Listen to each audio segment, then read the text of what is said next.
কামৰূপৰ শিঙিমাৰীৰ পৰা সন্ধানহীন হোৱা 2 ছাত্ৰী উদ্ধাৰ হৈছে বহিৰাজ্যত।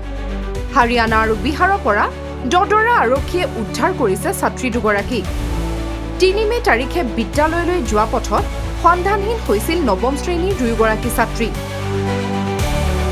সামাজিক মাধ্যম ইনষ্টাগ্ৰামত বিহাৰৰ ৰণক কুমাৰ নামৰ এইজন যুৱকৰ সৈতে চিনাকি হৈছিল 2গৰাকীৰে মাজৰ এগৰাকী ছাত্ৰী। ক্ৰমান্বয়ে দুয়োৰে মাজত গঢ়ি উঠিছিল প্ৰেমৰ সম্পৰ্ক।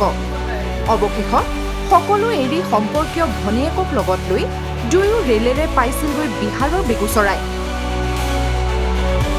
ইফালে এই ঘটনা সন্দৰ্ভত দদৰা আৰক্ষী চকীত ছাত্ৰী দুগৰাকীৰ পৰিয়ালে দাখিল কৰিছিল এজাহাৰৰ ভিত্তিতে দদৰা আৰক্ষী চকীৰ ভাৰপ্ৰাপ্ত আৰক্ষী বিষয়া ৰিজুমণি বাংঠাইৰ নেতৃত্বত যোৱা আৰক্ষীৰ এটা দলে হাৰিয়ানা আৰু বিহাৰৰ পৰা উদ্ধাৰ কৰে নিৰুদ্দিষ্ট 2গৰাকী ছাত্ৰীক।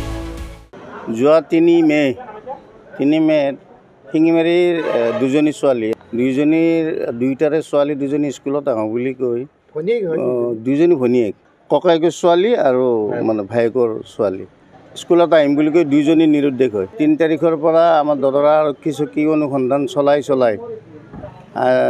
যোৱা আজি 4-5 দিন আগত এজনী ছোৱালী বিহাৰত উদ্ধাৰ কৰিলে আৰু এজনী হাৰিয়ানাত উদ্ধাৰ কৰা বুলি গম পাইছোঁ। আৰু এই ইতিমধ্যে যিজন ল'ৰাই পলুৱাই নিছিল সেইজন ল'ৰাক কৰায়ত্ব কৰা হৈছে।